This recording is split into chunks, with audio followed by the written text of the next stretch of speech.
nuestra raza viene de hibridaciones, ¿no? De aquella pancultura con seres que ya estaban aquí en la Tierra, indígenas, autóctonos. La idea de una pancultura y del dios Pan, el ángel caído, Azazel o Belcebú, tiene mucho que ver con una raza de gente pequeña, Ptah, el espíritu momificado. Y de ahí viene también la raíz Pa, padre, que también lo representaban con una deidad bajita. La cultura del Adapa sumerio tiene que ver con todo eso desde mi punto de vista. Se habla de Pangu y luego esta deidad, digamos que se convirtió pues, en los ríos, la tierra. Es la versión taoísta de ese ser Adán cósmico que se divide. De Pangu nacen Fuxi y Nuwa en esa mitología taoísta. Y de ahí luego pues nace la humanidad. Pero bueno, Fuxi y Nuwa tienen la mitad del cuerpo serpentoide.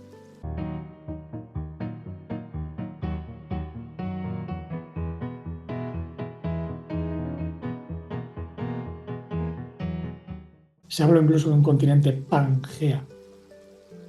Pan es todo en griego. Se supone que había un continente donde todos los continentes estaban unidos antes. Eso lo llamaron Pangea. Bueno, pues hay un fundamento, de verdad. Lo que pasa es que no es como lo cuenta la ciencia. La teoría de Wegener, ¿no? Que dice que bueno, de ese continente surgieron los 5 continentes. En realidad yo pienso que la Tierra antes era más pequeñita y está creciendo. Entonces, evidentemente había zonas de Tierra que se fueron separando y se han ido alejando. Esto desde mi punto de vista explica por qué hubo una cultura madre o diversas culturas madre que antiguamente pues, tenían contacto entre sí. Y es que no había tanta distancia oceánica. A mí siempre me llamó la atención porque algunos autores cuentan que hay vestigios de culturas hebraicas en Sudamérica, por ejemplo. Pienso que antiguamente, cuando se produjeron las catástrofes, aún era posible viajar de continente a continente sin recorrer las grandes distancias que hay hoy, porque antes todo estaba mucho más compactado. Y había una pancultura, la cultura de Pan, que también se refleja. La idea del dios Pan, ¿no? Ya Pan, el océano Pacífico, donde había una zona de tierra que antes estaba sobre las aguas y que hoy en día se ve que está claramente sumergida, ¿no? Y hay incluso ruinas. Pero bueno, las viejas leyendas ya nos dan a entender que había una cultura. Luego veréis quién originó esa cultura, ¿no? Yo pienso que hay pistas, ¿no? Por ejemplo, la idea de una pancultura y del dios Pan, el ángel caído, Azazel o Belcebú, tiene mucho que ver con una raza de gente pequeña que surgió de la interacción de la inteligencia de los astros, siendo plantada aquí por arquitectos en la Tierra, ¿no? Y tenían muchos rasgos achinados, eso es verdad, pero lo representan siempre como seres bajitos, seres pequeñitos. A veces digamos que hay como descendientes de ellos que son más altos, ¿no? Sobre eso hay mucho que decir, porque en realidad nuestra raza viene de hibridaciones, ¿no? De aquella pancultura con seres que ya estaban aquí en la Tierra, que eran, por así decirlo, indígenas, autóctonos. Autóctonos, según los griegos, eran los que surgían de la Tierra. Es curioso, ¿no? Entonces hay razas que tienen más de lo autóctono y razas que tienen más de lo estelar. Eso también es verdad. Entonces hay una lucha entre lo espiritual y lo terrenal. El humano es una mezcla de las dos. Pero bueno, para que tengáis incluso algunas referencias más, yo en su día comencé a leer este libro muy interesante de Lost History of the Little People, donde hay muchísimas referencias, ¿no? A la gente pequeña, a cómo originaron la cultura en todo el mundo. Era una pancultura. Incluso en Egipto, ¿no? Se habló de Ptah, el espíritu momificado. Y de ahí viene también la raíz Pa, padre, que también lo representaban con una deidad bajita. De hecho, se relaciona mucho con el dios Bes. En Egipto era una deidad también, ¿no? Asociada pues, a la cultura y es venerada, era venerada, ¿no? De hecho, tiene un toro en medio, tiene que ver con esa cultura orionina. Y esto es una historia que se está recuperando. Este libro, de hecho, se llama The Lost History of the Little People, la historia perdida de la gente pequeña, de Susan B. Martínez. Lo recomiendo para todos aquellos que quieran investigar realmente. Es una buena obra, aunque ella bueno, es feicista, ella sigue la religión transmitida por estos seres, porque ellos canalizaron una obra llamada Oaspi, la Biblia Oaspi, en el siglo XIX. Igual que han canalizado muchas obras modernas que se basan en lo que esas inteligencias caídas pues han ido susurrando para confundir. Es decir, hay una cultura pandemónica, como yo la llamé una vez, ¿no? Y por eso tenemos que ser precavidos. Pero bueno, continuando, en la cultura pan hubo una serie de lucha.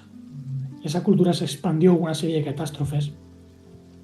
Hubo un continente, que algunos llaman el continente de Pan, se ubica en el Pacífico. Ahí hay restos, ¿no?, de una civilización que habría existido en la prehistoria. Incluso el océano Pacífico tiene esa raíz, o la cultura del Adapa sumerio. Tiene que ver con todo eso desde mi punto de vista.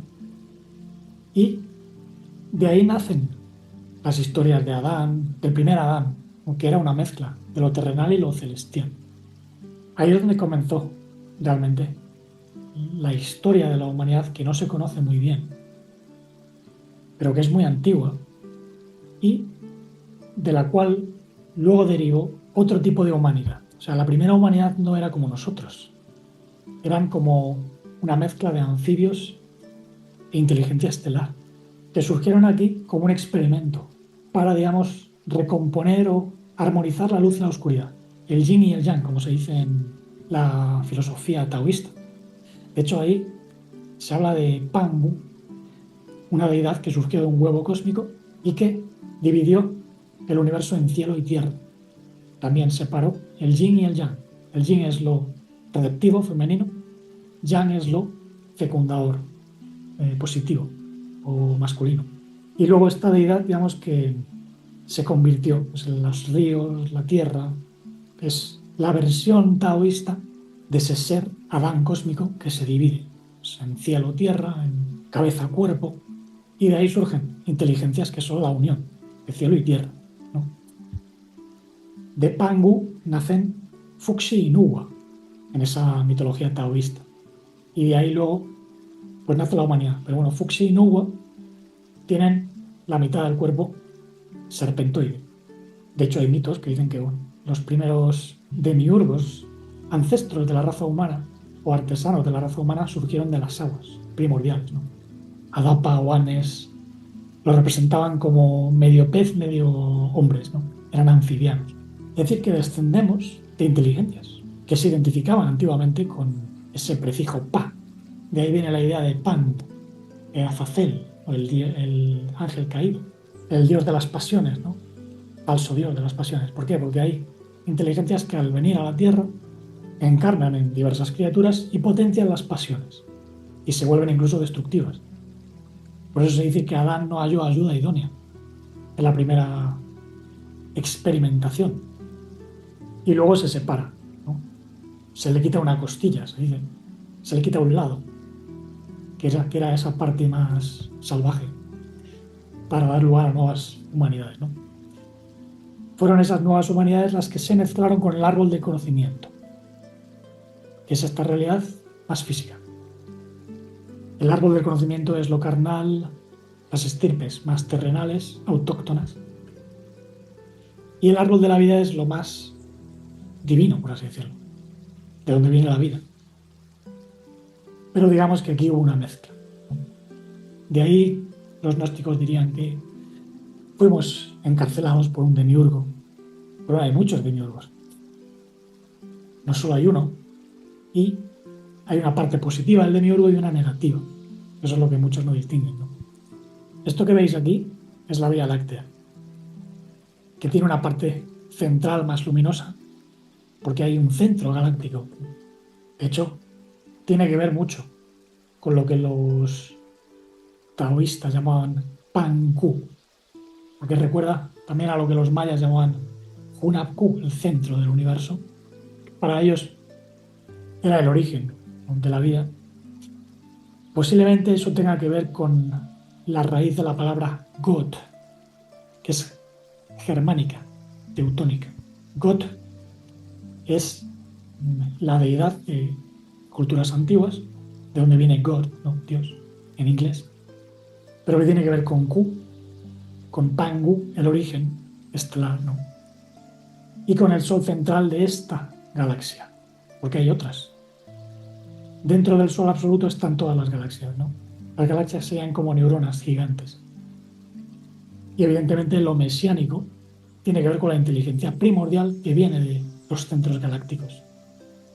Pero que luego, bueno, se va encarnando, va cobrando forma y se va perdiendo la luz, la inteligencia. Por eso aquí, al encarnar, estamos muy limitados. Pero digamos que la luz viene a equilibrar, a traer vida en un mundo de muerte y de esclavitud. Eso sí. Aquí hay mucho que evidentemente no puedo contar en un vídeo corto, ¿no? En función de cuál sea la respuesta, pues continuaré. Pero me parece que ya he dado mucha información, ¿no? Para que podáis ir investigando. O sea, yo no quiero que creáis nada de lo que yo digo. No quiero que creáis nada que leáis. Simplemente cotejar todo. Pasar todo por el filtro de la razón, de la conciencia, del discernimiento. No seáis borregos, ¿no? Pensad con vuestra cabeza, con la lógica. Y no por ver pues, un tetragramatón ya penséis que eso es malo. O por ver, digamos, una mitología más o menos coherente, creáis que eso es cierto, ¿no? Yo he estudiado muchísimas mitologías, ¿no? Y he visto pues un hilo de verdad y de mentira en muchas de ellas, ¿no? Mentira más bien por la interpretación que dan los seres humanos, ¿no? Porque no comprenden que la verdad habla por sí misma, ya sea a través de mitos, de historias, del lenguaje, de nuestra propia idiosincrasia humana, que es una mezcla.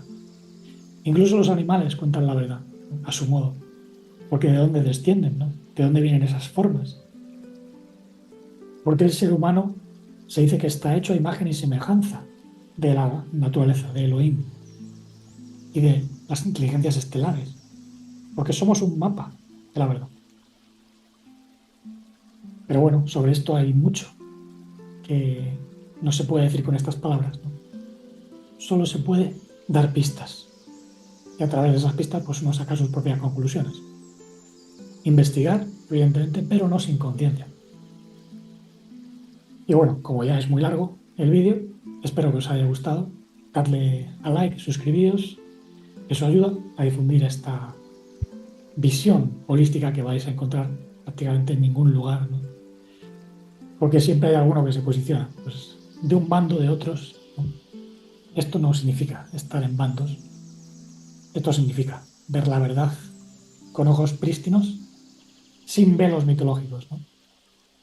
De momento sigamos expandiendo la conciencia, limpiando la mente, el corazón y el cuerpo, escuchando el lenguaje del universo, de Elohim, para poder manifestar nuestro linaje divino, no como dioses, sino como linaje de un ser divino, de una fuente que va más allá incluso de aquello que se puede llamar Dios, pero bueno, que se manifiesta como un Dios Padre, Madre, y que da lugar pues, a muchas estirpes, muchos linajes que deben honrar la vida y manifestarla, expresando el amor sin límites, la vida no fragmentada, la conciencia integral y la serenidad dichosa infinita.